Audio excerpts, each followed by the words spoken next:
UPPL দলে perfect এইটো নহয়, আপনিও মানিব, ময়ো কৈছোঁ, আগতো কৈছোঁ। তেখেতসকলৰ যিটো ভুল প্ৰান্তি মই ইউপিপিএল দলত থাকি পেলাই কেনেকৈ ৰেক্টিফিকেশ্যন কৰিব পাৰে, কেনেকৈ ৰিফাইনমেণ্ট আনিব পাৰে, এই কামটোৱেই মই কৰিম।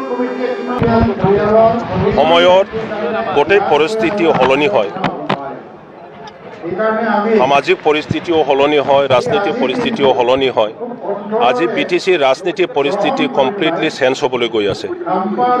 আৰু মই ইয়াৰ কাৰণে মই ৰাইজৰ কাম কৰা ব্যক্তি, কোনটো দলত থাকিলে বেছিকৈ ভালকৈ ৰাইজৰ ভাল কাম কৰিব পাৰিব সেইটোকে মই চাই আছিলোঁ, আৰু সকলো নেতাসকলে সেইটোকে চাইছে।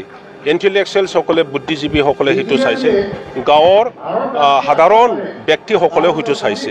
কোনটো দলৰ দ্বাৰা আমাৰ সমাজত শান্তি আহিব, উন্নয়ন হ'ব, BTC অঞ্চলত থকা বিভিন্ন জাতি গোষ্ঠী ধৰ্মাৱলম্বী একত্ৰিত হৈ পেলাই ৰাজনৈতিকভাৱে আমি কেনেকৈ শক্তিশালী হৈ থিয় দিব পাৰিব, অঞ্চলত সামগ্ৰিক উন্নয়নৰ কথা, শিক্ষাৰ উন্নয়নৰ কথা, সামাজিক উন্নয়নৰ কথা, গোটেই দিশত আমি কেনেকৈ আগুৱাই যাব পাৰিব সেইটো চাই আছে। ইয়াৰ কাৰণে মই নিজে চিন্তা কৰি পেলাই, নিজে গোটেইটো চাই পেলাই মই আজি BPF দল ত্যাগ কৰি পেলাই UPPL দলত আহিছোঁ।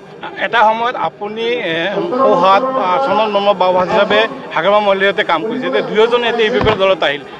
এনে পৰিস্থিতিত হাগ্ৰামা মহিলাৰীৰ BPF দলৰ স্থিতি কি হ'ব বুলি ভৱিষ্যত? হাগ্ৰামা মহিলাৰীয়ে এজন BTCৰ নেতা, আৰু তেখেতৰ নেতৃত্বতে BPF দল প্ৰথমৰ পৰা আজিলৈকে তেখেতৰ প্ৰেচিডেঞ্চিপত, তেখেতৰ সভাপতিত্ব সেইটো চলি আছে।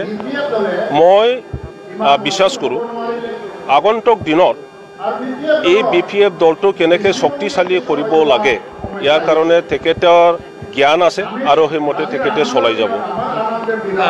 কথা হৈছে যে তেখেতৰ দলত গণতান্ত্ৰিক ব্যৱস্থা নাই, একনায়কত্ব বাদ চলে, সেইটোৱে কাৰণ হৈছে বুলি বিবেচিত হৈছে।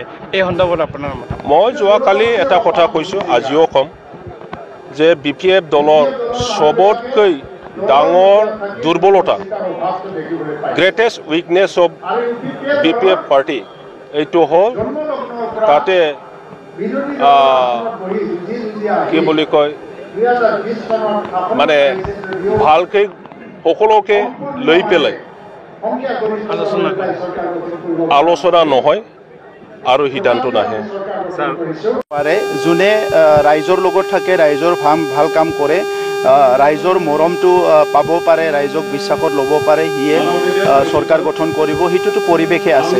গতিকে কেজৰিৱাল ডাঙৰীয়া একপক্ষীয়ভাৱে তেখেতে অলপমান একানৈকত্ববাদৰ নিচিনা কথাবিলাক কৈছিলে, কাম কৰিছিলে, আৰু সেই কথাবিলাক আমাৰ দিল্লীৰ জনতাই ভাল পোৱা নাছিলে হয়তো। আৰু তাৰ বাহিৰেও দিল্লীখন আগৰ যিটো দিল্লী আছিলে, লাহে লাহেকৈ দিল্লীখন খুব লেতেৰা হৈ গৈছিলে, মানে যেনেকৈ দিল্লীখন গঢ়িব লাগিছিলে দেশৰ কেপিটেল হিচাপে, তাত তেখেতসকলে ফেইল হৈছিলে, আৰু সেইকাৰণে আজি জনতাই এই মেণ্ডেটটো দিছে বুলি মই ভাবোঁ।